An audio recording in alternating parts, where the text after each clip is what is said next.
नजर आ रही है। चलो थैंक यू। चलेंगे इसको स्टार्ट करते हैं। टॉपिक है ऑब्जेक्ट रिकग्निशन और जो मैं स्टार्ट करने लगा हूँ, पहला जो चीज स्टार्ट करें वो ये है कि ऑब्जेक्ट रिकग्निशन की प्रॉब्लम स्टेटमेंट क्या है, how can we define object recognition. यहाँ पे मैं इसको 5 मुख्तलिफ तरीकों से डिफाइन करूंगा। पहला तरीका है what does object recognition involve. इसके अंदर पहला तरीका है क्लासिफिकेशन। दिस मीन्स कि जब हम यहाँ पे बात कर रहे हैं तो क्या ऑब्जेक्ट रिकग्निशन के अंदर हम किसी गिवन इमेज को या उसके जो डिफरेंट ऑब्जेक्ट्स हैं उन्हें क्लासिफाई कर सकते हैं in different categories, such as in this particular picture does this picture contain persons or people। अच्छा, if we identify के कौन सी क्लासेस हैं, the second step is detection, where are the people available, या वो लोग कहाँ पे मौजूद हैं। जैसे इस पर्टिकुलर केस में जो लोग मौजूद हैं जो दिखाए जा रहे हैं वो नीचे एक बाजार का सीन है और उनको हमने ये पर्पल कलर में हाईलाइट भी किया हुआ। अच्छा, उसके बाद आइडेंटिफिकेशन है। आइडेंटिफिकेशन है स्पेसिफिक ऑब्जेक्ट के बारे में बताना। फॉर एग्जांपल अगर हम यहाँ पे देखें और हम ये बता दें कि जो पर्सन है ये पर्सन उस्मान है, इमरान है, अली है, कौन है, या इसी तरह जैसे इस पैलेस की अगर बात करें तो ये पैलेस जो है कोटाला पैलेस है, ये है आइडेंटिफिकेशन। फोर्थ लेवल पे ये होता है कि ऑब्जेक्ट्स को डिफरेंट कैटेगरीज में डालना, क्योंकि इमेज की बात करें या वीडियो की बात करें अमूमी तौर पे सिमिलर ऑब्जेक्ट्स उसमें अपीयर होते हैं। जैसे फॉर एग्जांपल एक ही इमेज के अंदर मल्टीपल ट्रीज हो सकते हैं, मल्टीपल पीपल हो सकते हैं, वेंडर्स हो सकते हैं, वेंडर से मुराद जो चीजें बेच रहे होते हैं, स्ट्रीट लैंप्स हो सकते हैं, बिल्डिंग हो सकती है, माउंटेन हो सकती है, मोबाइल हो सकते हैं, चेयर हो सकती है, टेबल हो सकती है। तो ये कैटेगराइजेशन और ये सब मिलके जो है ना एक जो ऑब्जेक्ट को नाम देते हैं उसे कहते हैं सीन एंड कॉन्टेक्स्ट। तो यहाँ पे हमने कहा कि सारे, जैसे लेट्स से मैं आपसे कहता हूँ what is the meaning of a बाजार, तो बाजार जो ये एक ऑब्जेक्ट नहीं है बल्कि मल्टीपल ऑब्जेक्ट्स मिलके एक बाजार का सीन बनाते हैं। मैं आपसे कहता हूँ एक पार्क के बारे में बताएं तो एक पार्क में जो है वो एक स्पेसिफिक ऑब्जेक्ट नहीं है बल्कि मल्टीपल ऑब्जेक्ट्स मिलकर एक पार्क का सीन बनाते हैं। आउटडोर की बात कर लें, सिटी की बात कर लें, ये सब मल्टीपल ऑब्जेक्ट्स मिलके एक सीन बना रहे होते हैं, इसलिए इसको कहते हैं object and scene. Scene application में autonomous vehicle, smart self driving cars, assistive driving, ये सब चीजें बड़ी कॉमन है।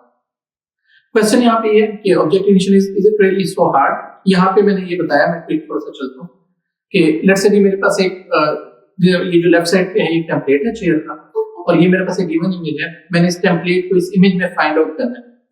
तो अगर मैं सिंपल इन दोनों इमेजेस की कोरिलेशन ले लूं तो जहां पे मैक्सिमम वैल्यू ऑफ कोरिलेशन की होगी वो हमें बता देगा कि ये टेम्पलेट या रेफरेंस इमेज गिवन इमेज में मौजूद है या नहीं। और ये जो मैंने यहाँ पे दिखाया हुआ है ये मैंने फ्रीक्वेंसी डोमेन में चार्ट दिखाया हुआ है कोरिलेशन का। कोरिलेशन की 3 वैल्यूज हो सकती है, -1 से 1 तक। -1 लोएस्ट वैल्यू जहां पे बिल्कुल भी मैचिंग नहीं है, 0 मैचिंग वैल्यू और 1 0 डिसिमिलर और 1 का मतलब होता है एग्जैक्ट मैच। तो ये हमने यहाँ पे बताया हुआ है।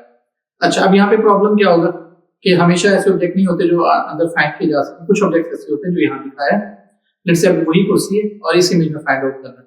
तो अब इसकी जो कोरिलेशन की डायग्राम बनेगी वो ऐसे बनेगी। इसके अंदर अगर मैं फाइंड आउट करूँ कहाँ कहाँ चेयर उसने फाइंड आउट किया तो ये तकरीबन 6 जगहों पे बता रहा है कि चेयर है, जबकि ऐसा नहीं है। और यहाँ मैंने इस इमेज को बनाने के लिए थ्रेशोल्ड वैल्यू रखी है कि जहाँ पे भी कोरिलेशन की वैल्यू 55 या 50 से अबव है वो बता देगी ये कुर्सी है। तो यहाँ से आप इजीली देख सकेंगे कि उसने 6 जगहों पे गलत आइडेंटिफाई की है कुर्सी, जबकि कुर्सी मौजूद नहीं है।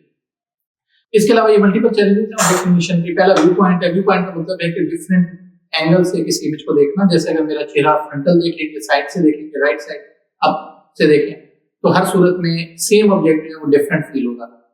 सेकंड चैलेंज है इल्यूमिनेशन, जिसे लाइट कहते हैं। इल्यूमिनेशन का मतलब ये है कि same object different lighting condition में डिफरेंट अपीयर होगा, दिन में अलग है, रात में अलग है, डे में, डार्क में। अक्लूजन का मतलब होता है रुकावट। जैसे यहाँ पे हमने बताया हुआ है कि एक हॉर्स है, उसके आगे अगर दरख्त आ जाते हैं तो पीछे वाला हिस्सा आइडेंटिफाई करना मुश्किल होता है। स्केल का मतलब है size of the image. Same size, same image in different size appears to be different. जैसे इस जगह में हमने जो एग्जांपल दिखाई है ये सेम लैपटॉप का साइज है, लेकिन बैकग्राउंड में जो पर्सन है उसके हाइट की वजह से सेम लैपटॉप जो है वो डिफरेंट साइज के अपीयर हो रहे हैं। डिफॉर्मेशन होता है जहाँ पे ऑब्जेक्ट्स की बाउंड्रीज ब्रोकन होती हैं, ज्यादा यानी कि ऑब्जेक्ट का हिस्सा ब्रोकन है। जैसे फॉर एग्जांपल यहाँ पे अगर बात करें तो ये जो लास्ट वन हॉर्स है पीछे वाला, ये यहाँ पे नजर नहीं आ रहा, लेकिन एक ह्यूमन बड़ी इजीली गेस कर सकता है कि ये एक हॉर्स है। ये डिफॉर्मेशन होती है। अच्छा, इनको सॉल्व करने का तरीका क्या होता है? इनको सॉल्व करने के लिए हम मॉडलिंग करते हैं। मॉडलिंग से मुराद ये है, यहाँ पे मैंने वेरिएबिलिटी कही है। वेरिएबिलिटी का मतलब ये है कि जो मैंने 5 चैलेंजेस लेट से कहे थे, मैं चाहता हूँ कि मैं फेस रिकग्निशन का एल्गोरिथम बनाऊं जो फ्रंटल और साइड फेस दोनों से पहचान ले। तो मुझे लामाला फ्रंटल फेस और साइड फेस के इमेजेस चाहिए होंगे ताकि मेरा जो मॉडल उन्हें आइडेंटिफाई कर सके। इस चीज को मैंने यहाँ पे प्रेजेंट करने की कोशिश की है। प्रेजेंट कैसे की है मैंने कैसे की है कि ये हमारा कैमरा लगा हुआ है, ये हमारे इमेजेस को फाइंड आउट कर रहा है और ये लाइटिंग कंडीशन है। ये मैंने अच्छा, और इसको वेरिएबिलिटी क्यों कहा है कि अब डिफरेंट कैमरा एंगल्स और डिफरेंट लाइटिंग कंडीशन में हम मल्टीपल इमेजेस लेंगे और फिर उनकी मदद से जो हिस्सा बनेगा, जैसे एक डॉट है, ये एक इमेज है, तो मे बी यहाँ पे थाउजेंड्स ऑफ डॉट्स हो।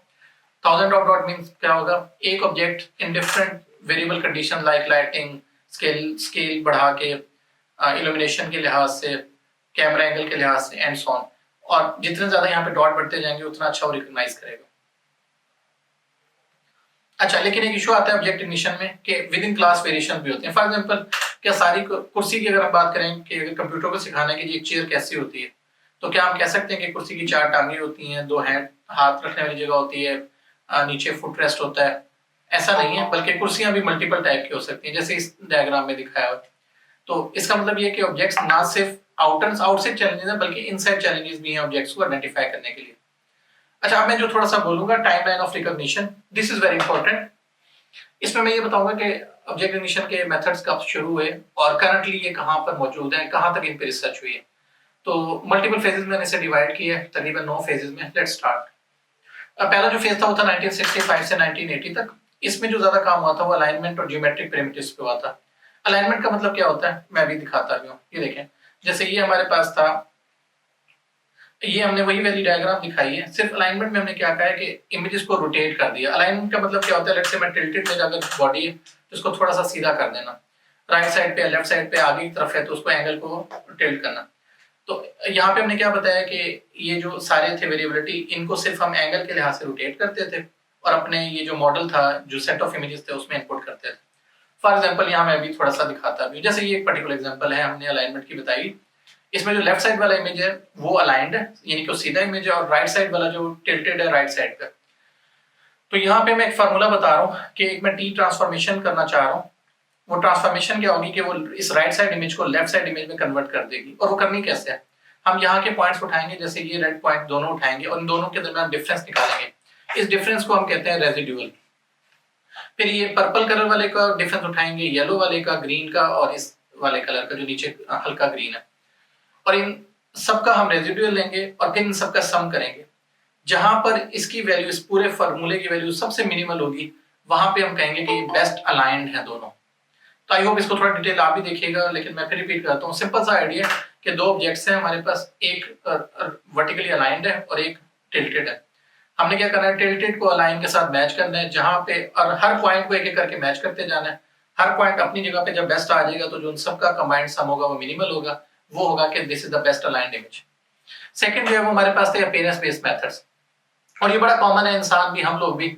सबसे पहले जब भी कोई काम करें तो हम ये देखते हैं कि हमारे पास इमेज की या ऑब्जेक्ट की अपीयरेंस क्या है। जैसे फॉर एग्जांपल मैं अगर आपसे कहूं कि मुझे, या आप एक रोड सीन सोचें, तो आपके जहन में फौरन जहन में आएगा कि एक रोड जो है वो चारकोल कलर की होती है, ब्लैक कलर की होती है। पार्क की बात करूं तो आपके जहन में ग्रीन कलर आएगा। तो यहाँ से आप अंदाजा लगा सकते हैं कि अमूमी तौर पे इंसान के लिए अपीयरेंस बेस्ड मेथड बहुत अहम होता है।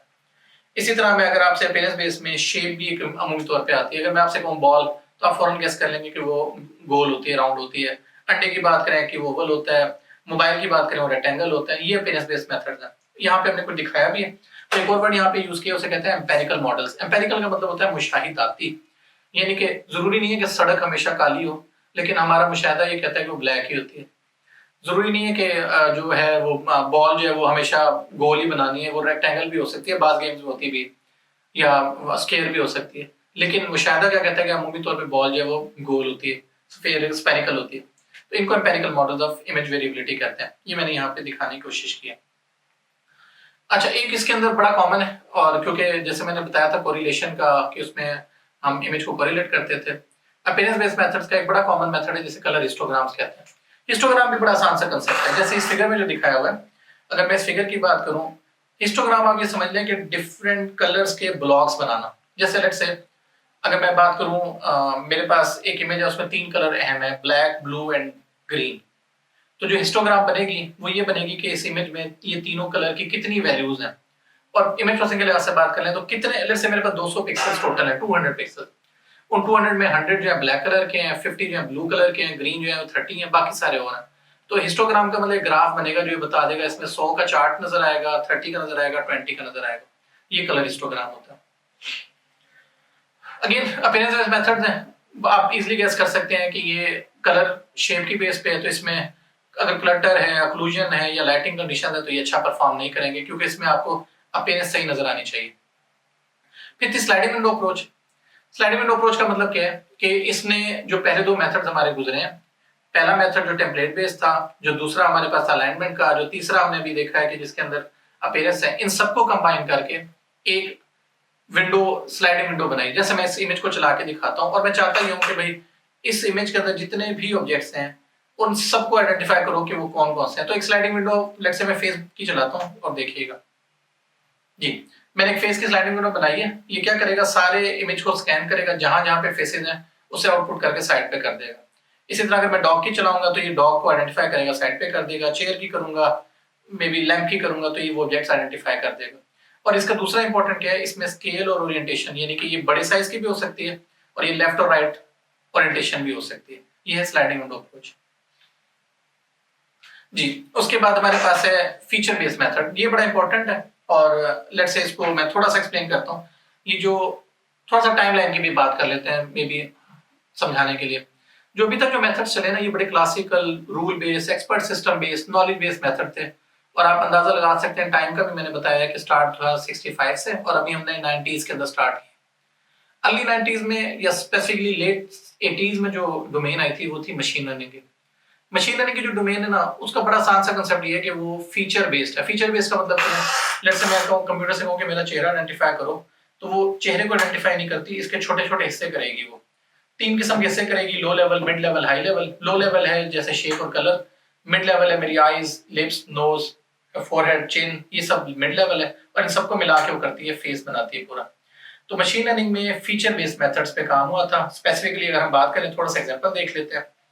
इसमें होता क्या था कि जो लोकल अपीयरेंस के मेथड्स, लोकल अपीयरेंस का मतलब क्या होगा, जैसे चेहरे की बात कर लें तो लोकल एक ग्लोबल फेस है। लोकल के आंखें अलग हैं, लिप अलग है, नोज अलग है।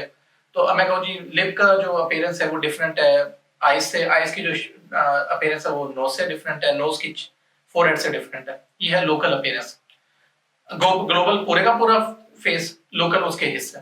स्पेशल कंस्ट्रेंट्स, स्पेशल कंस्ट्रेंट्स का मतलब होता है स्पेस वाइज कंस्ट्रेंट्स। आंखों के दरमियान नाक होता है, नाक से नीचे होंठ होते हैं, होंठों के नीचे चिन होती है। ये है स्पेशल कंस्ट्रेंट्स। इनवेरिएंट्स, मैं चेहरा यूं कर लूं, हमेशा ये जो हिस्से हैं ये एक दूसरे के साथ कनेक्टेड ही रहेंगे। और classification techniques from machine learning, इसमें मेजर जो मेथड्स हैं हम आगे जाके कहीं बात भी करेंगे, वो स्पोर्ट वेक्टर मशीन है, बेसियन है, डिसीजन ट्रीज है, लॉजिस्टिक रिग्रेशन है। तो ये कुछ मेथड्स हैं। खैर यहाँ पे जो एग्जांपल दिए वो मैं क्विकली बोल देता हूँ। यहाँ पे एग्जांपल दी है आयरन की या इस्त्री की। तो इस्त्री का जब आप उठाते हैं तो आपके ज़हन में फौरन आता है कि इस्त्री में एक नॉब होती है, एक उसका हैंडल होता है, एक उसका जो नीचे बेसिकली आयरन होता है जो इस्त्री कर रहा होता है। यही यहाँ पे हमने दिखाया भी हुआ है कि इसके डिफरेंट हिस्सों में बताया हुआ। और यहाँ पे हमने फिर कहा हुआ है कि आप डिफरेंट ऑब्जेक्ट्स को आइडेंटिफाई कर सकते हैं उनके छोटे फीचर्स करके जी। फिर एक मशीन लर्निंग के अंदर जब मशीन लर्निंग को बहुत ज्यादा वक़्त मिली तो एक कंसेप्ट था मशीन लर्निंग में जिसको कहते थे बैग ऑफ वर्ड्स का मॉडल। मैं आगे जाके एक्सप्लेन भी करूंगा।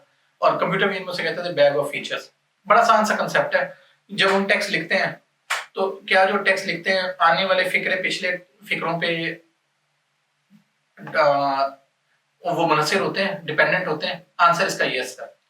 लेकिन रिसर्च के वक्त में स्पेशली 90s के अर्ली में ये कहा गया कि नहीं, जो आने वाले वर्ड है वो इंडिपेंडेंट है पिछले वर्ड से। इसे कहते थे बैग ऑफ वर्ड्स। जब एक बैग के अंदर आप चीजें रखते हो तो क्या जरूरी है कि तरतीब होनी चाहिए? नो, आप चीजें रख देते हो, ऊपर वाली चीजें आती जाती है, नीचे वाली दबती जाती है। ये बैग ऑफ वर्ड का मॉडल था। सिमिलरली बैग ऑफ फीचर का मॉडल भी ये था कि भाई आपके पास जरूरी नहीं है कि आपको बस अगर फेस डिटेक्ट करना है तो आप ये आइडेंटिफाई कर लो कि इसमें आंखें हैं, कान है, नाक है। ये बताना कि वो किस जगह पे इसकी जरूरत नहीं है। और ये बेसिकली क्यों बताया गया था या बचाया गया था, इसका फायदा ये था कि आपका टाइम कम्प्लेक्सिटी बढ़ती है, प्रोसेसिंग बचती है। अगर आप टाइम कम्प्लेक्सिटी बढ़ेगी, प्रोसेसिंग बचेगी। अगर आप सिर्फ ये बता दो कि आंखें, कान, नाक है, उनकी जगह ना बताओ। ये था मशीन लर्निंग का। लेकिन इसकी वजह से फिर प्रॉब्लम भी आने लगे थे। वो प्रॉब्लम्स क्या थे? अगर स्पेशल कंस्ट्रेंट्स ना हो तो मल्टीपल वो फॉल्स पॉजिटिव उन्हें कहते हैं, वो हम बाद में बात करेंगे इसका मतलब क्या है। लेकिन वो गलत आइडेंटिफिकेशन करता था। उसके लिए आगे part and structure shape model, part and structure approaches. इसका मतलब ये है कि जब आपने बताना है कि यार इसके अंदर चेहरा है, तो आपने ये भी मेजर करना है कि आंखें कहाँ पे हैं, नाक कहाँ पे है, बाकी चीजें कहाँ पे हैं। ये कुछ मॉडल थे। जैसे गाड़ी की अगर बात कर लें तो उसमें हेडलाइट्स हैं, विंड स्क्रीन है, साइड स्क्रीन है, ये सब की सब चीजों की तरतीब है। इसी तरह बोनट है, ये सब चीजें अपनी अपनी लोकेशन पे होनी चाहिए। ये है पार्ट एंड स्ट्रक्चर मॉडल। तो ये अर्ली 2000 में इस पे काफी काम हुआ था।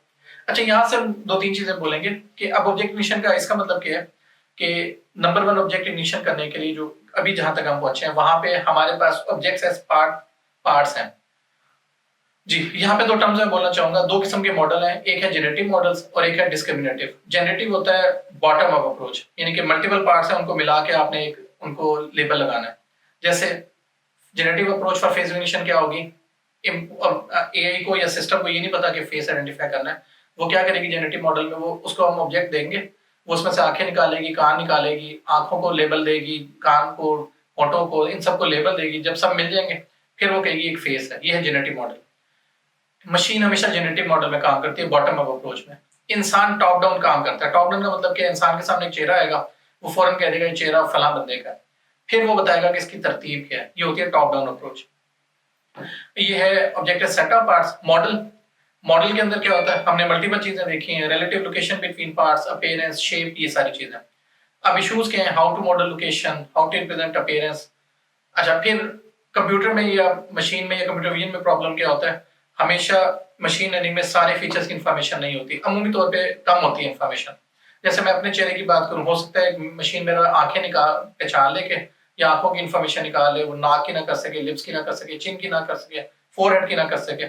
तो जो प्रोसेसिंग के लिए मैट्रिक्स बनेगी वो स्पार्स होगी। स्पार्स का मतलब क्या है कि उसमें काफी सारी वैल्यू खाली होंगी, जबकि इंसान जो है वो सारी चीजें आइडेंटिफाई कर लेता है, वो हमेशा डेंस मैट्रिक्स पे काम करता है। तो और फिर क्या है, चैलेंजेस हैं कि मेरे चेहरे के सामने कोई चीज आ गई तो मशीन आइडेंटिफाई नहीं कर पाएगी। ये है रिप्रेजेंटेशन। अच्छा जी, अब मैं आता हूँ नेक्स्ट पेज पे, जिसको 2003 से जो काम हो रहा है और 2012 तक का मैं करूंगा, क्योंकि ये वो दौर है जब मशीन लर्निंग ने बहुत ज्यादा ग्रोथ कर गई थी। मशीन लर्निंग के क्लासिकल एल्गोरिथम मैच्योर हो गए थे, जीपीयू बन चुके थे और काफी चीजें हुई थी। खैर, जीपीयू का असल दौर तो 2012 का, वो भी मैं भी बताऊंगा। अच्छा, ये बड़ा आसान सा कंसेप्ट है, मैंने बोल भी दिया। बैग ऑफ फीचर्स एक ऑब्जेक्ट है और इस ऑब्जेक्ट के हमने डिफरेंट हिस्से करके एक बैग में रखे हैं, जहां पे ये बताया जिसे बैग ऑफ वर्ड्स कहते हैं। और ये bag of words text processing की टर्म है, जब कंप्यूटर विजन में होती है तो this is called bag of features. जी, अच्छा, अब यहाँ पे होगा क्या, मशीन को ना हम क्या करेंगे, पूरा इमेज दिखाने की बजाय, सॉरी, पूरा इमेज दिखाने की बजाय मशीन को हम क्या करेंगे, मशीन को ये फीचर दिखाएंगे।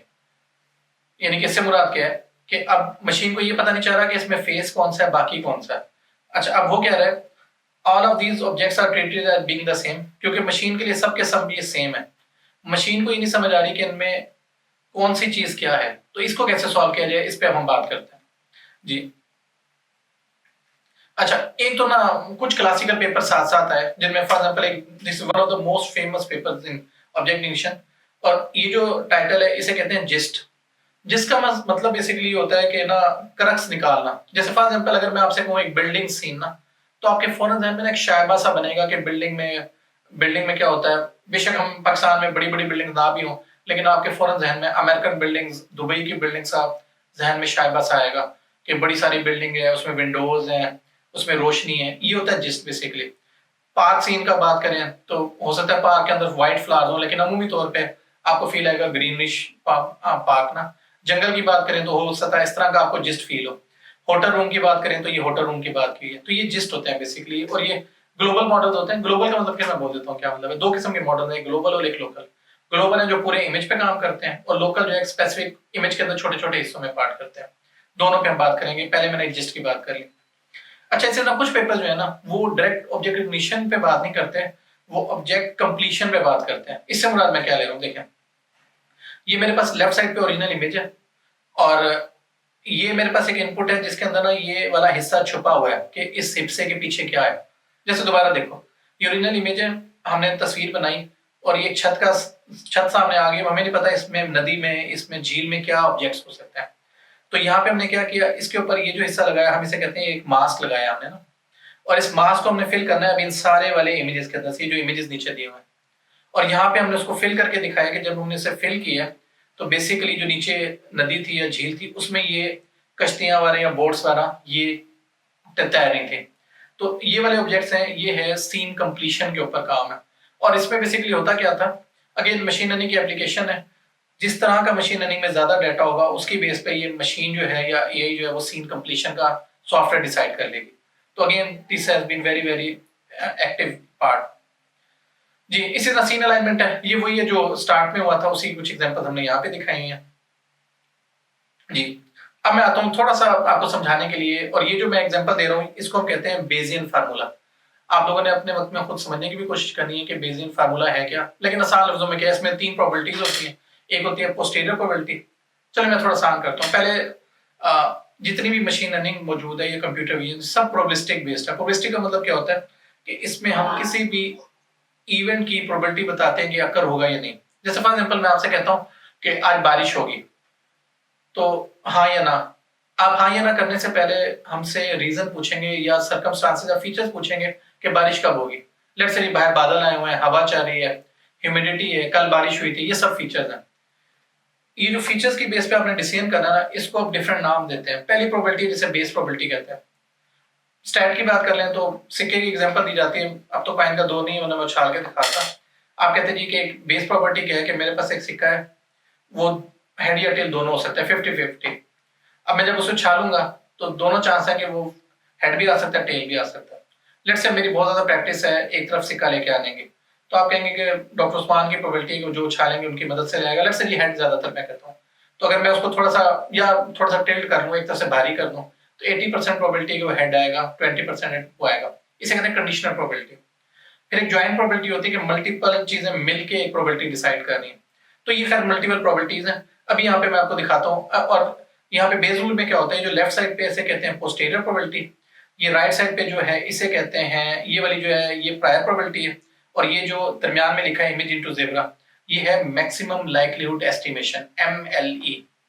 अब मैं दोबारा आसान करता हूँ, और इसमें ये ऊपर वाली रो जाना ये अहम है, नीचे तो सिर्फ हमने इसको डिवाइड किया हुआ है। प्रोबेबिलिटी ऑफ, अच्छा इसको पढ़ेंगे कैसे इस वाले फार्मूले को, probability of zebra in this image versus probability of no zebra in this image. ये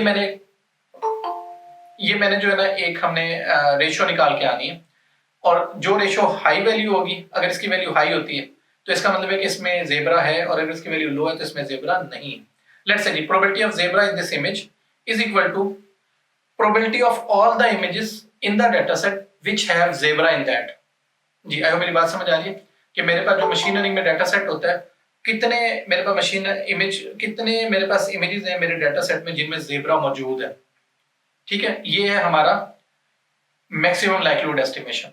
और फिर ये है कि जी probability of zebra is true, यानी कि हमारे डाटा सेट में ज़ेब्रा है भी या है ही नहीं। ये है प्रायर जो राइट साइड पे है। मैं दोबारा रिपीट करता हूँ, ये पोस्टीरियर प्रोबेबिलिटी, ये मैक्सिमम लाइक्लीहुड, और ये है प्रायर। ये इस तरह से फार्मूले चलते हैं, और डिटेल में फिर आई होप कि हम इसकी थोड़ा सा और भी डिटेल में भी देख लेंगे, या आप भी देख लोगे। ये मैंने यहाँ बताया भी है, पोस्टीरियर, मैक्सिमम लाइक्लीहुड और प्रायर। अच्छा, यहाँ पे मैं थोड़ा सा बोल देता हूँ, क्योंकि हमारा जो ज्यादा काम है वो जेनेटिक मॉडल्स में। जेनेटिक मॉडल्स क्या करते हैं, वो इन दो चीजों पे फोकस करते हैं, मैक्सिमम लाइक्लीहुड पे और प्रायर पे, जबकि डिस्क्रिमिनेटिव मेथड जो है वो करते हैं पोस्टीरियर के ऊपर ना। कैसे करते हैं, बड़ा आसान है। बेसिकली इंसान से अगर बात करें, इंसान मैंने अभी बोला था वो डिस्क्रिमिनेटिव होता है, यानी कि मैं कहता हूँ यार ये मोबाइल है, लेट्स से ये आईफोन है और इसके साथ एक मेरे पास सैमसंग है, तो जो डिस्क्रिमिनेटिव होगा वो फौरन डिसीजन कर देगा कि ये आईफोन है, ये सैमसंग है दूसरा। लेट्स से जेनेटिव ये नहीं करेगा। जेनेटिव पहले कहेगा कि अच्छा ये अगर ये जो भी है इसके 3 कैमरे हैं, लाइट लगी हुई है, फला चीज है, स्क्रीन है, ये सब जेनेटिव तोड़ तोड़ के छोटे छोटे हिस्सों में डिवाइड करके करता है। तो ये बेसिकली कुछ डिटेल्स हैं, थोड़ा सा आप देख भी लेंगे। अच्छा, इसी चीज को मैंने कुछ यहाँ पे जो बताने की कोशिश की वो थोड़ा बता देता हूँ। अच्छा, यहाँ पे मैंने क्या किया, डिस्क्रिमिनेटिव में direct modelling of zebra given image जो मैंने बोला था पोस्टीरियर वाला, और यहाँ पे डिसीजन बाउंड्री हमने बताई है कि जी जो ज़ेब्रा है वो ऊपर ग्रीन है और नो ज़ेब्रा जो है वहां पे है। और इसको ये जो हमने लाल बनाया है हम कहते हैं एनोटेशन। तो ये जो रेड वाली है इसका मतलब है नो ज़ेब्रा, और ग्रीन वाले का मतलब है ज़ेब्रा, इसे हम एनोटेशन भी करते हैं। जबकि जेनेटिव में आप कैसे मॉडल आप करोगे, इसमें पूरे ज़ेब्रा को या पूरे इसको नहीं करोगे। जैसे यहाँ पे हमने देखे पूरे ज़ेब्रा को या पूरे क्या नाम है मोटरसाइकिल को या जो भी जानवर है इसको हमने डायरेक्ट मॉडल किया था। यहाँ क्या हो रहा है देखिए, यहाँ हम एक एक ऑब्जेक्ट उठाएंगे। जैसे फॉर एग्जांपल ये पहला मैंने ऑब्जेक्ट उठाया, ये वाला, और मैंने कहा कि भाई probability of this image as a zebra या probability of this image as no zebra. अब ये जो इमेज है, लेट्स से सिर्फ समझाने के लिए कहा, तो ये 1 बाय 1 इधर से उठाना था हमने। प्रोबेबिलिटी ऑफ इमेज कि ये इमेज ज़ेब्रा की है, हमने कहा लो probability. Probability of image this, इसकी प्रोबेबिलिटी हाई हमने की। और इमेज विद नो ज़ेब्रा, इस वाले की प्रोबेबिलिटी हाई है और इसकी भी हाई है कि लो है कि ये ज़ेब्रा नहीं है। तो ये जनरेटिव मॉडल है। यहाँ से मैं दोबारा रिपीट कर दूं, एक्चुअली ये छोटे छोटे इमेजेस जो थे इनको उठा के हमने बताना था कि लेट्स से ये वाला जो है ये इमेज ज़ेब्रा है या नहीं है, ये इमेज ज़ेब्रा है या नहीं है, या ये इमेज ज़ेब्रा नहीं है, नो ज़ेब्रा है। इस तरह ये जनरेटिव मॉडल्स काम करते हैं। इन एनी केस, तो ऑब्जेक्ट रिकग्निशन में 3 प्रॉब्लम्स आएंगे। How to represent an object category, learning कैसे करनी और रिकग्निशन कैसे करनी। रिप्रेजेंटेशन का आपको समझ आ गया होगा कि जनरेटिव है, डिस्क्रिमिनेटिव है, या तीसरा होता है दोनों का मिला के कि ना हाइब्रिड का मतलब होता है कुछ जनरेटिव का फायदा उठाएं, कुछ डिस्क्रिमिनेटिव का उठाएं। इसी तरह अपियरेंस का हमने बता दिया, लोकल का बता दिया, और ये इनवेरिएंसेस हमने पहले बताए हुए। अच्छा जी, अब मैं थोड़ा सा इसको, अच्छा यहाँ पे मैं थोड़ा सा एक बता दूं एक और चीज कि लर्निंग के लिए अंदर ना हमने क्या करना है, मशीन को सिखाना है कि तुमने एक ऑब्जेक्ट को कैसे देखना है। तो अब हमारे लिए क्या होता है, मैं थोड़ा सा आता हूँ। इंसान तो इसको देख के ना एक ही लेबल लगाता है। अगर मैं आपको इमेज दिखाऊं और आपसे कहूँ कि इस इमेज को एक लेबल लगाओ, तो आप क्या करोगे, आप फौरन कहोगे कि ये एक मोटरसाइकिल है। मशीन क्या करती है, देखिए मशीन के लिए जरूरी है। अब जब मैं इसको ये रेड लेबल मैंने लगाया, इसको हम राउंड बॉक्स भी कह सकते हैं या बाउंडिंग बॉक्स भी कह सकते हैं। अब मशीन को समझ आएगा कि ये मोटरसाइकिल है। या मैं इसको क्या कर सकता हूँ, मैं इसके गिर्द पूरी की पूरी बाउंड्री लगा दूं, अब ये इसके लिए एक मोटरसाइकिल है। या मैं इस पे की पॉइंट्स लगा दूं। अब मैं यहाँ पे दोबारा रुक के बोलता हूँ, मशीन के लिए सिंपल ये बोल देना कि ये एक मोटरसाइकिल है नहीं समझ आएगा। या तो हम उसके गिर्द बाउंडिंग बॉक्स लगाएंगे, या उसके गिर्द बाउंड्री लगाएंगे, या उसके ऊपर लेबल्स लगाएंगे। इन तीनों में कौन सा बेहतर है ये आपने खुद सोचना है, और मे भी हम इसको पेपर में पूछ भी लें। और नॉइजी लेबल का मतलब क्या है ये भी आप अंदाजा लगा सकते हैं। लेट्स से जी मैं अगर इसे कहता कि ये जो इमेज एक मोटरसाइकिल का है, तो क्या ये नॉइजी इमेज होता है या ना होता है। नॉइजी का मतलब क्या होगा, नॉइजी का मतलब क्या है कि क्या ये सिर्फ मोटरसाइकिल का इमेज है, नहीं, इसमें तो बैकग्राउंड बहुत बड़ा है, और हो सकता है 40% ये मोटरसाइकिल है, बाकी 60% तो पीछे सड़क है और पहाड़ शहाड़ नजर आ रहे हैं। तो ये नॉइजी लेबल है। नॉइजी का मतलब है जिसमें एग्जैक्ट नॉलेज हो, नॉइज ना हो जी। इसी तरह फिर हमारे पास एक और तरीका होता है सिखाने का, हम उसे कहते हैं बैच या इंक्रीमेंटल। इससे मतलब हमारे पास क्या होता है, हम क्या सारे के सारे इमेजेस मशीन को दे दें और वो लेबल लगा दें, या हम एक एक करके इमेज दें और वो उसको लेबल लगाए। और जरूर बेहतर है कि हम एक एक करके इमेज दें और वो लेबल लगाए और यूजर फीडबैक लें, ताकि यूजर उसके अंदर इनपुट भी करता रहे। ठीक है। अच्छा जी, ट्रेनिंग इमेजेस में इश्यूज ऑफ ओवरफिटिंग। ओवरफिटिंग का मतलब क्या है कि अगर मैं सिर्फ उसको ये सारे के सारे इमेजेस ऐसे साफ सुथरे इमेज दूं और उनमें मोटरसाइकिल मौजूद हो, तो वो फिर जब भी कोई नए तरीके से मोटरसाइकिल आएगा वो उसे आइडेंटिफाई नहीं कर पाएगा। तो इसलिए हम क्या कहते हैं, हम नेगेटिव इमेज भी डालते हैं ताकि वो लर्निंग उसकी हो सके। और ट्रायल्स का फायदा क्या होता होगा, ये मैंने थोड़ा सा यहाँ पे दिखाया है। जैसे फॉर एग्जांपल ऑब्जेक्ट्स की अगर मैं बात करूँ, ये मैंने एक पूरी एक हम इसे कहते हैं पूरे का पूरा हमने इसकी एक हायरार्की बना के दिखाई है कि ऑब्जेक्ट्स की बात करें, एनिमल्स ऑब्जेक्ट हो सकते हैं, प्लांट्स हो सकते हैं, इनएनिमेट हो सकते हैं। इनएनिमेट का मतलब होता है जो मूव ना कर सके, जैसे पत्थर वगैरह ये चीजें जो है। लेट्स से एनिमल्स की बात करें तो इनमें सब्जी खोर हो सकते हैं, मैमल्स हो सकते हैं, बर्ड्स हो सकते हैं, और ये फिर डिफरेंट एग्जांपल्स दिखाई हैं। इसी तरह इनएनिमेट में अच्छा, और डीप लर्निंग का यहाँ पे मैंने ना वन वर्ड जो रेड लिखा हुआ है ना, वो ये कि फीचर एक्सट्रैक्शन और क्लासिफिकेशन दोनों कंबाइंड हो जाती हैं इसमें। अच्छा जी, जस्ट अ सेकंड, चलिए यहाँ पे हम नेक्स्ट पे आते हैं। अच्छा, डीप लर्निंग के अंदर भी अगर हम एक मॉडल देखें ना, अच्छा इसमें भी क्या हुआ था, जैसे मैंने कहा कि मैजिक तो है कि बजाय इसके कि फीचर्स हम खुद निकाल रहे हो, सिस्टम खुद निकालता है, लेकिन जो फीचर निकालने की तरीका है ना उसे हम कहते थे कन्वोल्यूशन न्यूरल नेटवर्क। लंबी हो जाएगी स्टोरी और आगे जाके हम इसमें देखेंगे भी सही कि इमेज प्रोसेसिंग में जो सिंगल मोस्ट इंपॉर्टेंट कंसेप्ट है वो कॉल्ड कन्वोल्यूशन होता है वो ना। वो कन्वोल्यूशन क्या होता है वो मैं इंशाल्लाह टेल में पढ़ाऊंगा भी सही। फॉर द टाइमिंग अभी समझाने के लिए कि जब डीप लर्निंग आई तो एक मेथड आया, उसे हम कहते थे कन्वोल्यूशन न्यूरल नेटवर्क। और ये कन्वोल्यूशन न्यूरल नेटवर्क क्या करते थे, ये फीचर्स को ऑटोमेटिकली रिकॉग्नाइज करते थे, एक्सट्रैक्ट करते थे। और इसमें भी बेसिक आइडिया क्या होता है, इसमें मल्टीपल लेयर्स होती थी। जो स्टार्ट की लेयर्स हैं वो लो लेवल फीचर्स को, जो आगे वाली लेयर्स हैं वो मिड लेवल फीचर्स को, जो एंड की लेयर्स हैं वो हाई लेवल फीचर्स को एक्सट्रैक्ट और अंडरस्टैंड करती थी। फॉर एग्जांपल ये जो सीएनएन की लेयर्स हैं ये ऑटोमेटिकली लर्न करती थी कि कहाँ पे एज है, कहाँ पे शेप है, कहाँ पे कलर है, कौन सा एज है, कौन सा शेप है, कौन सा कलर है। और इन चीजों को मिला के मिड लेवल फीचर्स बनते थे। और मिड लेवल फीचर्स मिलके फिर पूरा ऑब्जेक्ट बनते थे। अच्छी चीज क्या थी कि जो 2012 का दौर आया इसमें दो बड़ी चीजें आई। पहली बड़ी चीज आई जिसे कहते हैं हम जीपीयू। जीपीयू का फायदा क्या था कि अब ह्यूज डाटा सेट्स को आप प्रोसेस कर सकते थे। और दूसरी भी बड़ी चीज जो दूसरी आई, लोगों ने मिलकर काम करना शुरू किया और बड़े बड़े डाटा सेट्स अवेलेबल हुए थ्रू क्लाउड प्लेटफॉर्म्स, जिनमें इमेज प्रोसेसिंग का अगर सिंगल डाटा सेट अगर आपसे पूछे दुनिया का सबसे बड़ा सिंगल डाटा सेट कौन सा है, वो है इमेजनेट के नाम से, जिसमें थाउजेंड्स ऑफ कैटेगरीज के ऑब्जेक्ट्स की इंफॉर्मेशन मौजूद है। ठीक है, तो ये बेसिकली सीएनएन का था। और बेसिकली आइडिया क्या था कि भाई जैसे मैंने रेड में लिखा, recognising a car without manually defining wheels और विंडोज। तो इसमें आप सीएनएन की बेस पे जितना आपके पास डेटा है उसके लिहाज से आप बता सकते हैं कि ये कार है, ये विंडो है, ये व्हील है। तो इंडिविजुअल ऑब्जेक्ट को भी आइडेंटिफाई कर सकते हैं, लोकल को और ग्लोबल पे भी काम होता था। अब ये कुछ मैंने थोड़ा सा हिस्ट्री का, जैसे लास्ट भी मैंने कुछ पेपर दिए हुए थे, ये थोड़ा सा ज्यादा इंपॉर्टेंट है। इंपॉर्टेंट क्यों है? क्योंकि हमारे स्टूडेंट्स अभी तक इनको यूज भी करते हैं। तो मेजर जो पेपर्स है वो थोड़ा सा मैं स्टोरी आपको क्विकली सुना देता हूँ। एक इमेजनेट का चैलेंज होता है, बेसिकली पास्कल का इनके एक ऑर्गेनाइजेशन है जो चैलेंज कराती थी, और उसके अंदर लोग अपने ऑब्जेक्ट के एल्गोरिथम जमा करवाते थे और कोई 20 सालों से मशीन लर्निंग के मॉडल जीतते थे।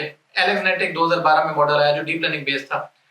इस मॉडल ने उस चैलेंज को विन किया, और विन का मतलब ये था कि अगर उनके अंदर एक एक्यूरेसी जो है ना, हम इसके अंदर एक्यूरेसी को वर्ड एरर रेट के नाम से कहते हैं, जिसके अंदर हम ये बताते हैं कि भाई लेट्स से इस एल्गोरिथम की कितनी गलती कर रहा था ये। तो अगर उसमें लॉस जो था लेट्स से वो था पिछली दफा में लेट्स से 35%, तो जब डीप लर्निंग आया तो 35 की बजाय सीधा 23 पे चला गया। तो ये एल्गोरिथम एक एलेक्सनेट के नाम से था। फिर कुछ नेटवर्क्स मैंने यहाँ पे लिखे हैं। वीजीजी, ये है विजुअल ज्योमेट्रिक ग्रुप का एल्गोरिथम है, और इसने क्या किया था, एलेक्सनेट जो है उसमें 4 लेयर्स थी, तो इसने मल्टीपल ज्यादा लेयर दे दी थी। फिर आया रेजिडुअल नेट, रेजनेट। जब ये लेयर्स होती थी तो इन सब लेयर्स के दरमियान मल्टीप्लिकेशन का ऑपरेशन होता है। मल्टीप्लिकेशन में आप अंडरस्टैंड कर सकते हैं कि जब छोटी वैल्यू मल्टीप्लाई होती है तो वो जीरो की तरफ मूव कर जाती है। तो जो रेजनेट या रेजिडुअल नेट है, इसने इस वेनिशिंग ग्रेडियंट के प्रॉब्लम को, ये जो मल्टीप्लिकेशन कैसे वैल्यूज खत्म होती थी, इसे खत्म किया। एफिशिएंट नेट, जैसे नाम से ही पता लग रहा है कि इसने ये एफिशिएंट होगा, और एफिशिएंट का मतलब क्या होगा कि ऑब्जेक्ट का साइज बढ़े, स्केलिंग बढ़े, इल्यूमिनेशन वगैरह बढ़े, हर हाल में ये बेहतरीन रिजल्ट देता था। खैर की कंसेप्ट इसमें क्या थे डीप लर्निंग में, basically end to end training, CNN की आ गई, फीचर्स वगैरह उसके साथ ही आ गए, लार्ज डाटा सेट्स आ गए। और हायरार्किकल फीचर लर्निंग का मतलब वही जो दोबारा मैंने बोला था, लो लेवल फीचर्स अलग, मिड अलग और हाई लेवल फीचर्स अलग। ये बेसिकली हमारे पास था सीएनएन का दौर। फिर उसके बाद तो सीएनएन के आप समझेंगे फैक्ट्रियां शुरू हो गई सीएनएन की बेस पे मेथड्स ना। एक बहुत ही मशहूर मेथड जो हमारे पास भी लोग बहुत ज्यादा थीसिस करते रहे यूईटी में, बल्कि अभी भी कर रहे हैं, ये इस स्लाइड पे मैंने बताया हुआ। एक हमारे मेथड आया जिसका नाम था regional based convolution neural network. जो कन्वोल्यूशन न्यूरल नेटवर्क था सीएनएन, वो पूरे इमेज पे काम करता था।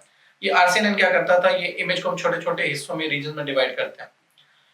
फास्ट आरसीएनएन ने क्या किया, उसको फास्ट पेस कर दिया। इसको अगर मैं मैच करना चाहूँ तो जो पहले वाला आरसीएनएन है, ये समझे वो टेम्पलेट बेस्ड था जो मैंने स्टार्ट में बताया, और फास्ट आरसीएनएन है ये स्लाइडिंग विंडो बेस्ड अप्रोच है। इसी तरह फास्टर आरसीएनएन आ गया, इसने उसके और ज्यादा बड़ा किया और ये रियल टाइम रिजल्ट देता था। एक ब्रेक थ्रू अगेन मेथड मैं कहूंगा वो था योलो। ये योलो का मतलब होता है यू ओनली लुक वंस। इसका आइडिया बेसिकली क्या है, इसको हम जीरो शॉट भी कह सकते हैं। जीरो शॉट का मतलब क्या होता है कि अब ये अननोन डाटा पे भी ने काम करना शुरू किया, डिटेल खैर ज्यादा हो जाएगी। फिर सिंगल शॉट डिटेक्शन है, तो ये एल्गोरिथम आना शुरू हुए, और इनका सबका ज्यादा फोकस यही था कि भाई ये सब के सब ग्लोबल की तरफ मूव करना शुरू हो गया। पहले मशीन लर्निंग जो थी वो लोकल पे काम करती थी, छोटे छोटे हिस्सों पे। अब मूवमेंट जो है वो ग्लोबल की तरफ आनी शुरू हो गई। अब मैं डीप लर्निंग बस इतना ही बताऊंगा। डीप लर्निंग के क्या फायदे हुए? फायदा ये था हाई एक्यूरेसी हो गई, मुश्किल ऑब्जेक्ट्स को आइडेंटिफाई किया, लार्ज डाटा सेट्स आ गए। लिमिटेशन, ये बड़ा इंपॉर्टेंट है। मशीन लर्निंग में आपने अगर एक क्लासिफायर बनाना है तो शायद आपको 100, 200, 500 इमेजेस चाहिए। वही क्लासिफायर अगर आपने डीप लर्निंग में बनाना है तो आपको 1 लाख से ऊपर इमेजेस चाहिए। रूल ऑफ थंब ये कहता है डीप लर्निंग के लिए कि आपको एक ऑब्जेक्ट के 5 लाख इमेजेस चाहिए, फिर आप एक अच्छा क्लासिफायर बनाते हो। अब 5 लाख इमेजेस चाहिए, सीएनएन का आर्किटेक्चर भी टफ है, तो समझने वाली बात आसान सी है कि ये कंप्यूटेशनली स्टोरेज वाइज एक्सपेंसिव होगा। और उससे बड़ा मसला जो यूटी के अंदर बहुत सारे थीसिस होते हैं वो होता है कि डीप लर्निंग एक ब्लैक बॉक्स होता है, क्योंकि इसमें फीचर्स वो खुद एक्सट्रैक्ट करता है। फीचर ना सिर्फ एक्सट्रैक्ट करता है, हमें एक्सप्लेन भी नहीं करता। इसको एक्सप्लेन करने की जो थ्योरी है उसे कहते हैं एक्सप्लेनेबल एआई। इन स्लाइड्स में तो मैंने एक्सप्लेनेबल एआई का नहीं डाला हुआ, लेकिन इंशाल्लाह किसी वक्त में मैं वो भी एक्सप्लेन कर दूंगा। ये मैंने कुछ साइटेड पेपर्स हैं, और ये मैंने इसलिए डाले हैं क्योंकि जब मैंने कल थोड़ा सा मैं देख रहा था तो मुझे अंदाजा था कि क्लास में काफी पीएचडी के स्टूडेंट्स हैं, तो ये कुछ बेस्ट पेपर्स मैंने सॉर्ट आउट किए हुए हैं। जैसे ये one of the famous paper ये एलेक्सनेट का है, ये गिरसिक का 2014 का आरसीएन का पेपर काफी मशहूर है, ये ल्यू का एसएसडी का, और ये रेजनेट तो मेरा ख्याल सबसे ज्यादा थीसिस हमारे पास रेजनेट में ही हुए हैं यहाँ पे यूटी की बात करें तो। खैर again these are old papers now. और अब मैं आता हूँ इससे भी इंपॉर्टेंट फिनोमेना पे जिसे हम कहते हैं जनरेटिव एआई। जनरेटिव एआई में जो बेसिकली हुआ क्या, मैं इस पे लेक्चर एक सेपरेट भी दे दूंगा कि जनरेटिव एआई क्या है, क्या चीजें हैं, लेकिन यहाँ पे मैं क्या करना चाहूँ वो बोल देता हूँ। जो ऑब्जेक्टिव मिशन 2022 तक थी, या स्पेसिफिकली एक ट्रांसफार्मर मेथड आया, खैर मैंने स्लाइड में नहीं ज्यादा डाल सका। जब 2017 में जो ट्रांसफार्मर मेथड आया और 19 में ज्यादा उस पर काम हुआ है, उससे पहले क्या होता था कि ऑब्जेक्ट के ऊपर से एक लेबल लगाते थे कि ये लेबल क्या है, कि भाई मोटरसाइकिल, लेबल है चेहरा, लेबल है उस्मान का चेहरा।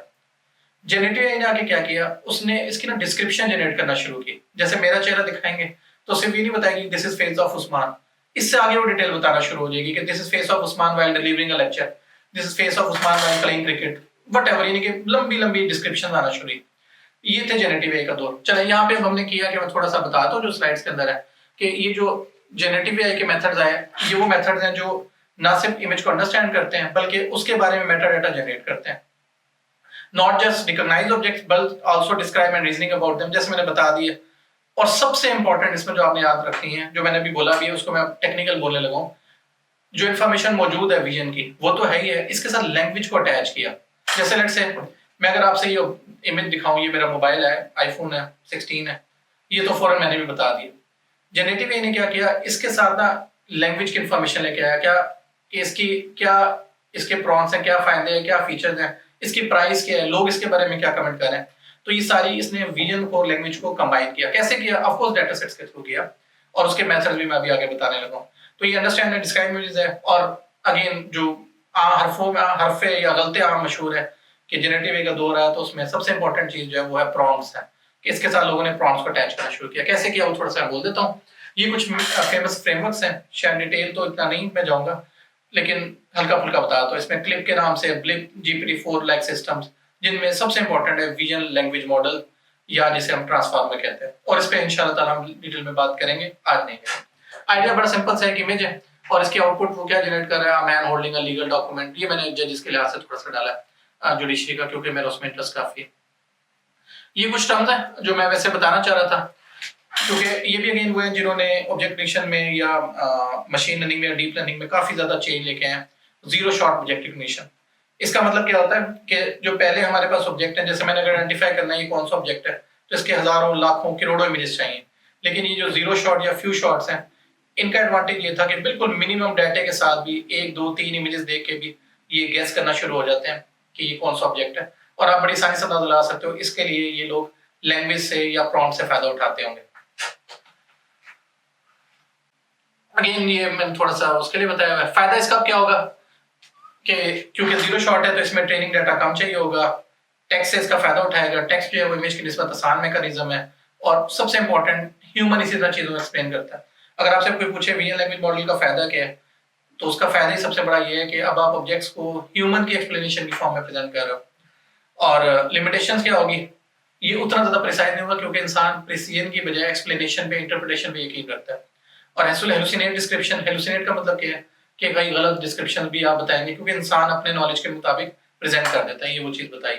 अच्छा, मोस्ट साइटेड पेपर्स, ये इंपॉर्टेंट है, ये थोड़ा सा आप देख भी लोगे। आल्दो कुछ इसमें क्लोज सोर्स है, क्लोज सोर्स का मतलब है इन पे हम काम नहीं कर पाएंगे, इनके मॉडल चला नहीं पाते। लेकिन अब ओपन एआई का जैसे इस वक्त जो है GPT-OSS के नाम से एक मॉडल आया हुआ है, लेकिन बाकी मैंने बता दिए क्लिप के, ब्लिप के और फ्लेमिंगो के नाम से डिफरेंट पेपर्स हैं जी। अब करंट जो ट्रेंड चल रहा है वो है एजेंटिक एआई का। इसका आइडिया बेसिकली है, ये भी मैं थोड़ा सा बोल देता हूँ।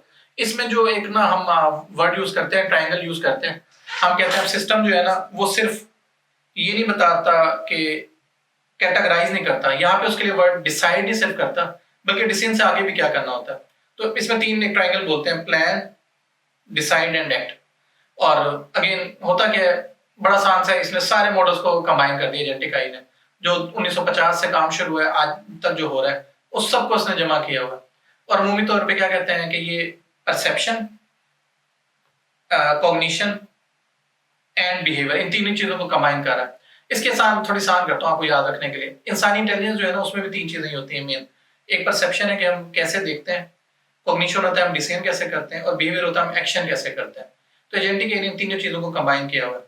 अब वो इसमें क्या रहा है बेसिकली, एग्जांपल इसकी क्या है कि लेट्स से जी मैंने एक ऑब्जेक्ट देखा, मैंने लेट्स से लैपटॉप देखा, तो क्या मेरा मकसद सिर्फ देखना था कि लैपटॉप है? नहीं, मेरा मकसद था इसको यूज करना।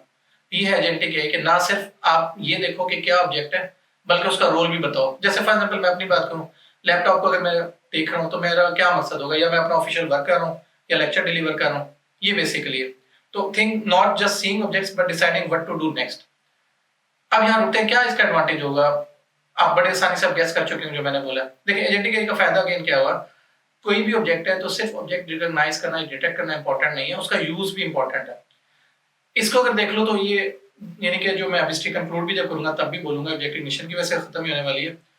हिस्ट्री ये चली है कि सिंपल ऑब्जेक्ट को डिटेक्ट किया, लोकलाइज किया, जो व्हाट वेयर व्हेन व्हाई वाला मैंने काफी दफा बताया हुआ है, आइडेंटिफाई किया, कहाँ मौजूद है ये बताया, और अब ये कि वो आगे क्या कर सकता है, इस पूरे फेस को जोड़ा गया है।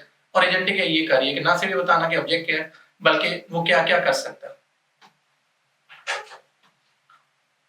अच्छा जी, अगेन इसकी पाइपलाइन मैं पहले ही बता चुका हूँ। ऑब्जेक्ट को डिटेक्ट किया, उसका बैकग्राउंड कॉन्टेक्स्ट को अंडरस्टैंड किया, वो क्या एक्शन परफॉर्म कर सकता है, और फाइनली क्या है कि ये ह्यूमन का लूप जो ह्यूमन करता है। और एल्गोरिथम इसके भी वही हैं, परसेप्शन अंडरस्टैंड करने के लिए जो मैंने भी सारी कहानी सुनाई है, machine learning, deep learning, visual language model, ये सब डिटेक्शन करते थे, परसेप्शन जिसे कहते हैं। रीजनिंग के लिए जो आपके एलएलएम्स आए थे, लार्ज लैंग्वेज मॉडल, जिसमें मैंने जीपीटी ओएसएस का नाम लिया, लामा बहुत मशहूर है, बर्ट है, रोबर्टा है, क्लिप है, ब्लिप है, ये सब एलएलएम्स हैं। और अब जो एजेंटिक के लिए वो टूल्स लेके आइए कि उनको यूज कैसे करना है। तो एग्जांपल क्या है, detect object, analyze context and generate report. तो multi step object detection, again ये सर्वेलेंस का, क्योंकि हम ज्यादा काम सर्वेलेंस वाली चीजों पे कर रहे हैं, तो instead of detection of gun, एक एजेंट क्या करेगा, वो ये बताएगा कौन सा ऑब्जेक्ट है, गन है, कॉन्टेक्स्ट बताएगा किस पर्सन के पास कौन सी गन है, किस सिनेरियो में मौजूद है। फिर देखेगा एक बैकग्राउंड में एलएलएम से देखेगा कि अच्छा यार ये पर्सन है, इसके पास गन है, तो क्या ये डेंजरस है या इसका कोई फर्क नहीं है, और उसकी बेस पे पूरी रिपोर्ट बना के दे देगा ताकि हम डिसीजन कर सकें। तो ये मैंने फिर इसकी कुछ एग्जांपल दी हुई हैं और ये मैं कई दफा बोल भी चुका हूँ। अगेन प्रॉस एंड कॉन्स क्या होंगे, कौन तो बड़ा आसान है, आपको समझ आ जाएगा कि बड़ा कॉम्प्लेक्स है, क्योंकि human thinking, human perception, human cognition it's बड़ी कॉम्प्लेक्स है। स्ट्रेंथ क्या होगा, इंसान की तरह काम कर रहा है, सबसे बड़ी स्ट्रेंथ ये यहाँ पे भी बताई है। मल्टी स्टेप होगी, अब रुक रुक के करना है आपने।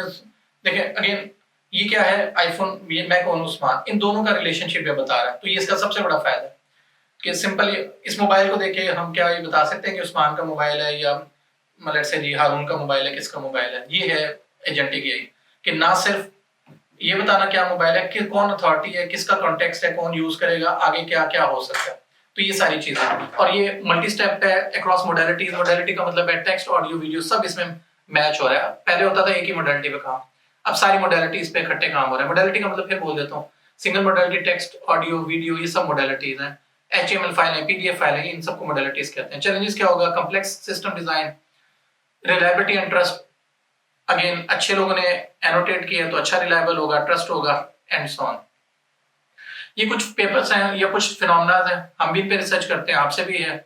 कम टाइम होता है लेकिन स्टिल थोड़ा सा आप देख सकते हो। काफी मशहूर फ्रेमवर्क्स हैं ये, टूल फार्मर के नाम से और मल्टीपल ये फार्मर के नाम से पेपर्स मौजूद हैं। मैं लिस्ट दोबारा भी बता दूंगा, लेकिन अमूमी तौर पे ये पेपर्स मशहूर है। इसके रिएक्ट के नाम से, कि रीजन एंड एक्ट का, ऑटो जीपीटी है। फिर जैसे मैंने भी कहा कि जीपीटी के, चैट जीपीटी के तो डिफरेंट वर्जन हैं जो लॉन्च होते रहते हैं, क्लाउड वगैरह के भी हैं, इस तरह के लामा के भी काफी सारे।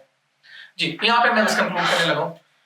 एवोल्यूशन समरी मैंने अब कैसे बताया है। 2012 से क्या था, पहले का सारा दौर simple matching, alignment, machine learning. 2012 से 20 डीप लर्निंग, 20 के बाद से जनरेटिव एआई और मल्टी मॉडल के ऊपर इस वक्त बहुत ज्यादा काम हो रहा है। इस वक्त अगर आपसे कहा जाए ऑब्जेक्ट रिकग्निशन पे काम करो तो सबसे hot area multi modal. Multi modal से मुराद अगेन ये है कि सिर्फ इमेज की बेस पे नहीं, उसमें ऑडियो डाल दें, टेक्स्ट डाल दें, मेटा डाटा डालते हैं। मेटा डाटा से मुराद है कि वेबसाइट से डाटा उठा के लें। और फ्यूचर जो है जिस पे भी काम हो रहा है, आल्दो मैंने भी ज्यादा नहीं, अभी टीम भी हल्का, अभी हम स्टार्ट ही कर रहे हैं, वो है एजेंटिक एआई वाली साइड पर। तो ये इस तरह का चाह रहा है, लेकिन एजेंटिक एआई के लिए use cases should be very very strong, जो शायद अभी हमारे पास ज्यादा स्ट्रॉन्ग है नहीं। तो रेड लाइन मैंने ये लिखी है कि from detecting objects to understanding scenes, और फिर ना सिर्फ उनको अंडरस्टैंड करना है, रीजन भी बताना कि वो क्यों अकर होते हैं। तो ये एवोल्यूशन समरी है। ये बेसिकली ऑब्जेक्ट डिटेक्शन का कंप्लीट एक कोशिश की है शॉर्ट सा ट्यूटोरियल देने की। ऑफ कोर्स मेरा ख्याल है इसमें बहुत सारे मेथड्स मैंने बता दिए हैं। डिटेल के लिए डिटेल हमें करनी होगी, लेकिन एक शॉर्ट से कोर्स में शायद ये चीजें कवर की जा सकती हैं। जी, अब हम क्वेश्चन आंसर ले लेते हैं।